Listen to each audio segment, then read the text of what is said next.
फूल नगर में एक व्यापारी सोहन लाल रहता था, जिसके 2 बेटे थे। दोनों की शादी हो चुकी थी। सोहन लाल की पत्नी जमुना बहुत ही झगड़ालू और कंजूस थी।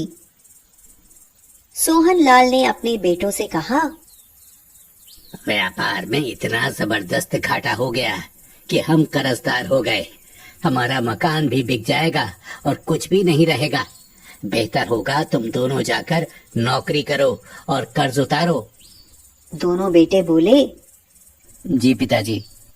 दोनों ही नौकरी करने के लिए परदेश में चले गए। उनके जाने के बाद कंजूस सास दोनों बहुओं को बहुत परेशान करती है। जमुना उनके खाने पीने में भी कंजूसी करती थी। माँ जी, आज खाने में क्या बनेगा? सवेरे क्या बना था? सवेरे तो आलू की सब्जी बनी थी। आलू की सब्जी रखी है, 1 कटोरी तुम्हारे पिताजी खा लेंगे, 1 कटोरी मैं खा लूंगी। और तुम लोगों का क्या है, तुम रोटी नमक से भी खा सकती हो। हालात इतने अच्छे भी नहीं हैं कि हर समय तुमको सब्जी खिलाई जाए। हाँ। बड़ी बहू श्यामा की 2 लड़कियां हैं। जमुना उनसे काम भी करवाती है और उनका ढंग से लालन पालन भी नहीं करती। जमुना अपनी बड़ी बहू श्यामा से बोली, वैसे भी तुम कौन सी देवी हो, 2 लड़कियां पैदा करके रखती, एक बेटा भी नहीं जो वंश को आगे बढ़ाए। छोटी बहू ने कहा, अभी बड़ी दीदी के यहाँ कोई नया मेहमान आने वाला है, देखो शायद बेटा हो जाए। अरे यह मनहूस है, मुश्किल ही है जो इसके यहाँ लड़का हो। फिर से लड़की ही होगी भीड़ बढ़ाने के लिए, और क्या। छोटी बहू माधुरी काफी पढ़ी लिखी थी। माधुरी को आर्ट बनाने का बहुत शौक था। वह जानवरों, पशु पक्षियों के चित्र ऐसे बनाती थी कि लगता था वे बोल पड़ेंगे। थोड़े दिन बीतते हैं, श्यामा की फिर लड़की ही होती है। अब श्यामा बहुत रोती है।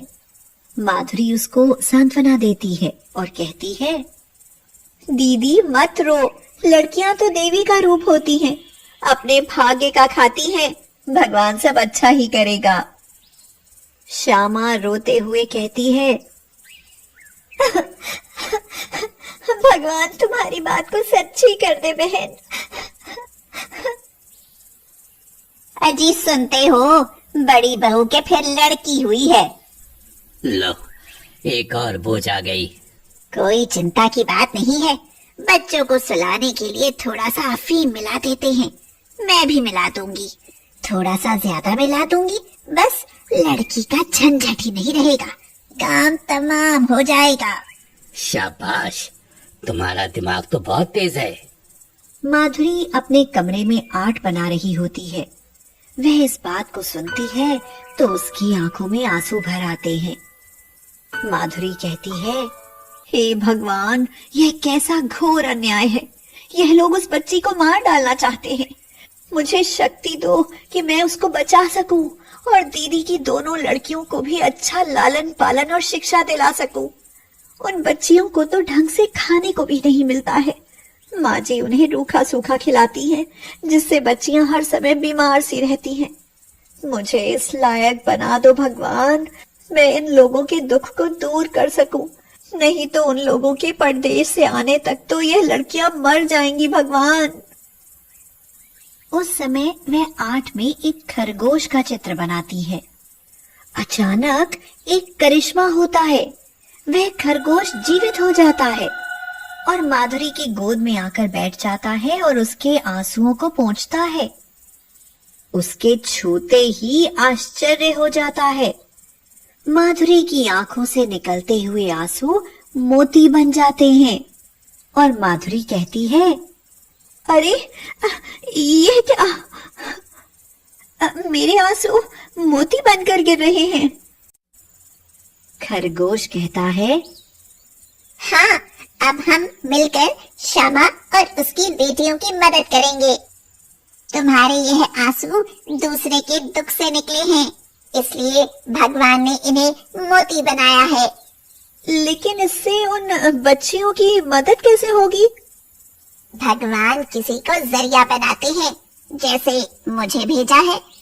वह बच्चियां इन मोतियों को उठाएंगी तभी वह मोती बने रह पाएंगे, वरना यह पानी बनकर बह जाएंगे।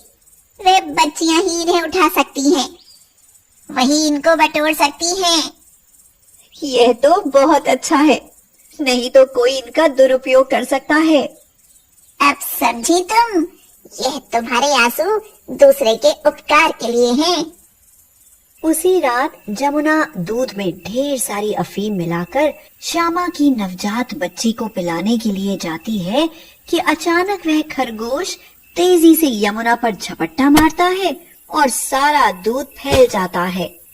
खरगोश वहां से भाग जाता है। उस दूध को एक बिल्ली आकर चाट लेती है। वह वहीं पर बेहोश होकर गिर जाती है। थोड़ी देर बाद बिल्ली मर जाती है, जिससे श्यामा को पता चल जाता है कि जमुना उसकी लड़की को मारने वाली थी। वह बहुत डर जाती है। श्यामा माधुरी से कहती है, बहन, मैं तुम्हारे पांव पड़ती हूँ, हाथ जोड़ती हूँ, किसी तरह से मेरी बच्चियों को बचा लो बहन, बचा लो इन्हें। श्यामा के आंसू देखकर माधुरी भी रोने लगती है। माधुरी के आंसू गिरते हैं तो वे मोती बनते जाते हैं। यह देखकर श्यामा हैरान रह जाती है और उन मोतियों को बटोर लेती है। श्यामा की दोनों लड़कियों को आज खाना नहीं मिला है। माधुरी उन दोनों बच्चियों को खाना देने जाती है और कहती है, आओ बच्चियों, मैंने दाल चावल बनाया है, मैं तुमको परोस देती हूँ। वह दोनों बच्चियों के लिए थाली में खाना परोस देती है और बच्चियां खाने के लिए बैठ जाती हैं। तभी जमुना आकर उनके सामने से थाली हटा लेती है। बड़ी आई खाना खिलाने वाली, यहाँ तो भीड़ लगी है, लड़कियों की फौज लगी है, फौज। हमारे दोनों लड़के परदेश में कमाने के लिए पड़े हैं और यहाँ दावत उड़ रही है, इनको मौत भी नहीं आती। यह देखकर माधुरी की आंखों से आंसू बहने लगते हैं और आंसू की जगह वहां मोती बनकर गिरते हैं। तो यह देखकर जमुना हैरान रह जाती है। वह मोती बटोरती है तो वह पानी बन जाते हैं। लड़कियां उन मोतियों को उठाती हैं तो वे मोती ही बने रहते हैं। यह करिश्मा देखकर जमुना हैरान रह जाती है। जमुना उन लड़कियों को अपने साथ लेकर जौहरी की दुकान पर जाती है। जौहरी उनको परख कर बताता है, ये बिल्कुल सच्चे मोती हैं, ये तो बहुत कीमती हैं। ये तुमको कहाँ मिले? वह इनके ढेर सारे रुपए देता है। धीरे धीरे माधुरी के आंसुओं से श्यामा और उसकी लड़कियों की जिंदगी बदल जाती है। उनके पास पैसा ही पैसा हो जाता है। पैसों के कारण जमुना भी उन्हें खूब प्यार करने लगती है। जमुना समझ जाती है कि माधुरी के आंसू के मोती सिर्फ लड़कियों के और श्यामा के ही काम आते हैं।